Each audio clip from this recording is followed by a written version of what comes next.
So, man, Minkus got busy. by the way, apparently, Stuart Minkus, I just clarify what Minkus we're talking about. Minkus actually married one of Shawn's like ex-girlfriends from season 1, who we met in a later episode, who's fucking hot. Yeah. Like, how the fuck did Minkus end up with a fucking hot wife? I know he has money, but wow. That was my explanation. That's all the explanation he made. Well, he does have a multi-million-dollar like thing. He's ridiculously rich. I was gonna say, well, it's probably money alone. I mean, how do you think that a troll like Donald Trump wound up with hot women? He has a fucking train in their living room. Yeah. Legitimately, in an episode, he had the train in their living room to get them around the house. That's how big of a place they have. That's not even a joke. So anyway, my life began when I had Riley. I understand that sentiment. Riley's right. Every time I came here, I reminded of something I didn't have. Oh, Shawnee. So at this moment, apparently Riley was standing there. Okay, I want to make a note here. So Riley is standing by the door. Maya's outside the window. Yet Fargo found a way to pop in here. How did they miss Fargo? Like, how did this happen? Like, just like the mechanics of something. They decided to let him in just to screw with them. I was like, how did this happen? Like I said, I think Maya just decided to let him in just to screw with them. It's just like the reality of the whole thing. Like, wait a second. And I want to see Ryan on the other side. Like, what the hell is Fargo doing here? Like, why is he here? Like, okay. Well, you didn't mention him earlier. You did mention him earlier in the episode. So at that point, he says this, and Riley pulls Corey out of the room and pulls Maya into the room. I have my eyes on a much bigger prize. Oh, this is later. This is later now. And they sit down, and she says, ask him about his parents. And Corey just clicks. It finally clicks, Corey. A dim bowl brightens. And I think you are the new king. I did learn from the best. So let me just cut this. Let me just catch everybody up on storyline here. A few episodes before this, we met Maya's mom, who is as we found out here, obviously, Maya's dad left them when she was young, so Maya is living alone with her mom, and her mom is never home because she's always working to try to pay for her. So they don't have much of a relationship. Her mom is basically Chet. She's a struggling actress who works at a dungy diner. Yeah. Pretty much. Yeah. She didn't move on, but she does work for Topanga now. Yeah. So they see her all the time. Now they at least have a relationship now because they're always in the same place, which is nice. So at this point, the whole point here is it dawns on Riley that maybe Shawn and Raya can get along because they have the same kind of past, which is true. Which is a nice shout out to everything we know about this. So I didn't write the backstory because we know the backstory because we did the other episode in season 1. Well, Shawn's childhood has one up on her in terms of how screwed up because, you know, she has a home. Chet had to take the home. Chet had to go pursue his wife because she drove off in the home. And that's the whole storyline we'll get to when we get there on our show, at our main show. And by the way, I'm going to make a note. Well, not in this episode. Later on in the season, we do get a visit from Ghost Chet. Later, I think in season 2, we get a visit from Ghost Chet. For one episode. It actually sets up the whole storyline between them. Actually, he pushes Shawn into asking out Maya's mom. Ghost Chet. It was really cool to see Ghost Chet. I was like, oh, yeah, it's so nice. Although, personally, now that they own Lucasfilm, they can actually get a cameo from Yoda and Obi-Wan Kenobi. He can basically be in the Force spirits there. Jeez. But it was really cool to see Chet. I was like, oh, my God. I freaked out. I heard he was going to be in an episode. I'm like, how are they going to make this work? Because he's dead. Obviously, he's dead. But he popped up as Ghost Chet like he was in the last episode he was in. I was like, holy shit, what a moment. Like, it was a great moment. I got 2 stupid boys. Okay, so... I just like the fact that in his last appearance on the original series, he grabs Rachel's ass. And she doesn't even realize it because he's a ghost. Yeah. So Shawn pretty much says he would never let what happened to him happen to anybody else. And so Maya says you wouldn't. Yeah. Okay, let me just... I have to rant about something here. I know there's no place for it, but I'm doing it anyway. I had a best friend, just like Shawn, who said, I will never let my kids grow up without a father. Fuck you, dude. You left your daughter and went and married somebody else and had 2 more kids. You're a jackass. I hope you're listening to this. Anyway. back downstairs. Corey finds Topanga. Wow, that brought the mood down. Corey finds Topanga. We had an amazing childhood, but it's over now. Wait, hang on a second.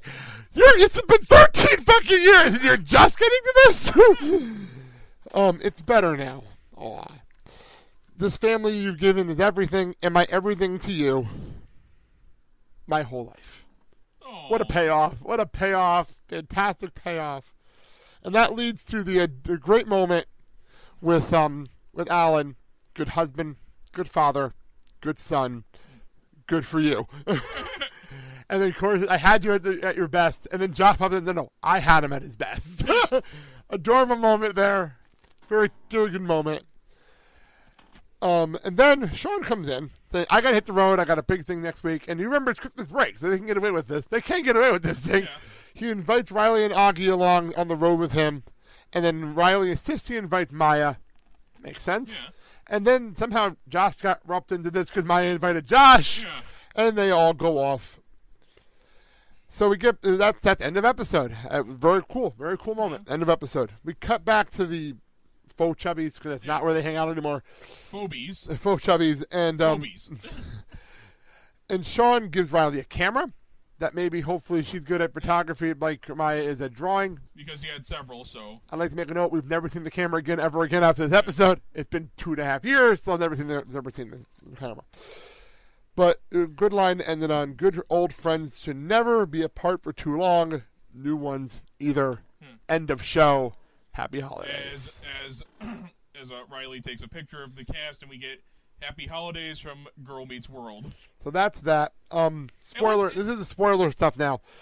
Shawn and Maya's mom do get together, and as of the middle of season 3, they're married. Aww. So they are married now, as of the middle of season 3. So now it's Maya Hunter. Oh. She did change her name for the on this. It's really, really cool. Oh. So I just want to throw that out there. It's Maya Hunter now. So it's another Matthews Hunter. It's really cool. It's a really, really cool situation how that worked out. So I just want to throw that out there. So anyway, you were saying something? Yeah, I just like the fact it was nice to see the old Michael Jacobs logo at the end. Yes, that was really cool. I really love this episode. I'm looking forward to watching it again. Now, I'm rating on this episode. 10 episodes. I have to give this a 10. I don't know how many times they're going to go after Girl Meets World, but this was fun to go back. What do you think of Girl Meets World of the show? You don't watch the show, so what do you think of Girl Meets World of the show? It seems great. Great. I don't get what people are complaining about. I think it's just more it's new, therefore it sucks. It's not that. The thing with the show is, and some of it's Disney's fault, and some of it's the show's fault. Yeah. The problem was there's been a lot of times where they have episode arcs. They have this great episode arc going on. They had a 3-part episode called Girl Meets Texas in the middle of the second season. Great episode arc, amazing story. Yeah. The problem was Disney needed something to advertise.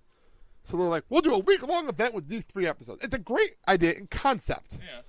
How did they put the show out of order? They put the episodes out of order, put the arrows on it, and then after this, you have 5 straight episodes of stuff that has nothing to do with what just happened in these 3 episodes. These massive, 3-part episodes that changed the whole series.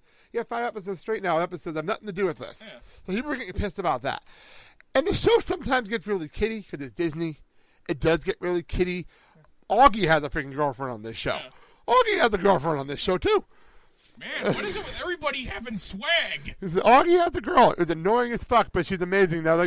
She's kind of become part of the show now. Yeah. She used to be annoying as fuck, and now she's kind of become part of the show. Yeah. But it's sometimes it gets kiddie. Their Halloween episodes are awful. They're absolutely terrible Halloween episodes. Some of the worst episodes. Anything. Although the girl meets Mr. Squirrel's arc. Yes, Eric's episodes are great. And I'm sorry. I love the fact they brought back Tommy. Yeah, the Tommy thing. Oh, yeah, this setup here. Eric is currently the senator of New York. Yeah. And I'm not even joking about that. Well, hey, we live in a world where Donald Trump becomes president. So. Well, he is the senator of New York on this show. Tommy was in that one episode, which was cool. Feeney has only been in a couple episodes. He hasn't been on this season. I have a feeling...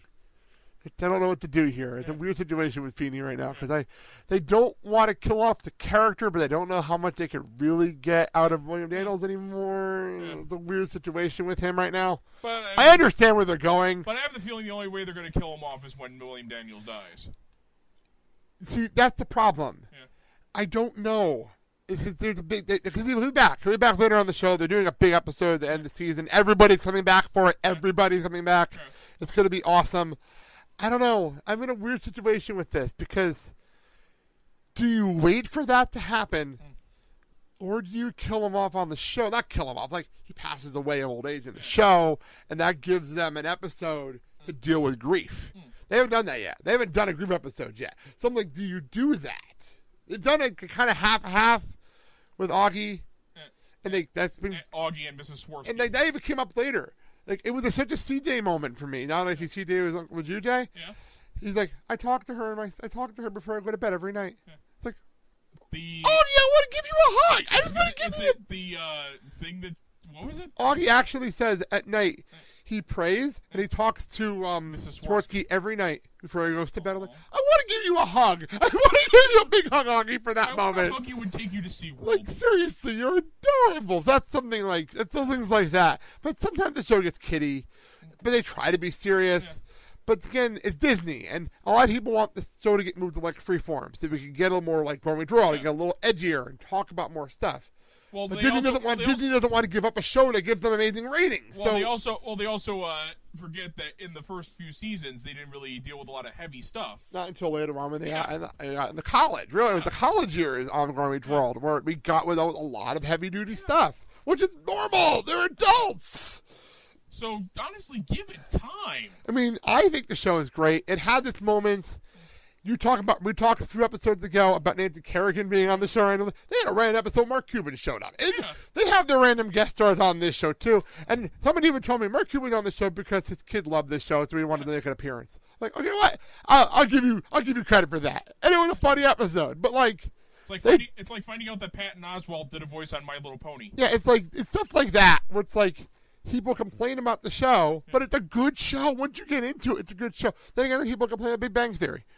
And I've been watching the damn show for 10 years. I love how they basically say, it stereotypes nerds. It's not good for the... Well, it does. It does. Yeah. But the problem, and this is a completely different rant, but let's say it's, we're recording, so why not?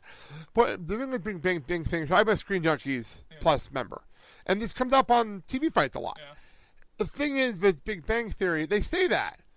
But then there's a lot of people that kind of faded out in the middle of the series. It happened. It's a 10-year run. Yeah. There are very few people that have really stuck around for every episode. I have. Mandy has. But, like, I don't know any people that have watched every episode in the last 10 years. I didn't watch all the episodes of Friends when they first aired, and I'm a huge Friends fan. And I didn't watch every episode of Friends when it first aired. Yeah. I have all the DVDs. I've seen them all now. Yeah. So I understand people saying, well, I jumped out somewhere around season 6 or 7. They don't want to deal with the marriages. They don't want to deal with having a kid on the show. They don't want to deal with that. They don't like change. Well, none of that. They just don't want to see that enter this show. Fine. Then don't complain about it. Just don't watch it. Watch the reruns on the freaking syndication if you don't want to see older episodes. Well, they stereotype nerds. I'm like, the stereotypes got to be born from somewhere. Yeah, and like if you're watching the show, they're all growing up, which is fun. Like you told me, Sheldon of season 1. Spoiler alert. Big Bang Theory spoiler alert, sorry. If Sheldon is season 1, the person you annoyed the fuck out of you would now have a living girlfriend. Yeah. I would never believe you 9 years ago that was possible, and now it's happened. And he's slowly becoming a human being. Yeah. He's actually becoming a human being that actually cares about people's feelings. Who would have guessed that? Exactly. So that's what I mean. And what kind of shithole planet is this? Back to Girl Meets World. The thing was, like, Girl Meets World, they started the new season. They changed the opening credit to match, like, the later season of Girl Meets World. Yeah. The song's still the same, but they changed the opening credits. Yeah. But it's like, give the show. If you don't watch the show, don't watch the show. I love the show. And I think it's gotten really good, and they've gotten serious. They just dealt with They do a lot of serious stuff on this show, but it's kid serious. It's stuff you want kids to watch. Just dealt with what? What was the last episode it was their Christmas episode. And I thought it was going to be a hokey Christmas episode. Yeah. And it turned out to be, I forgot the whole storyline off the top of my head right now, but it got really deep, and it got really serious. And I'm like, I did not expect this. Like, I did not go into this episode expecting a deep episode. You know, I just didn't expect it. Because I'm thinking, okay, it'll be a fun Christmas episode. And it turned out to be, we're going to go serious here for a little while. And and the cool part is... Earl meets a Christmas Maya? Yes! That's what it was. I mean, let's go to the description because this show is really good. For Maya, the holidays only bring back unhappy memories from her childhood. Yes! That's what it was. It got really serious because Maya didn't want Shawn to see how weird her mom got around the holidays. They wanted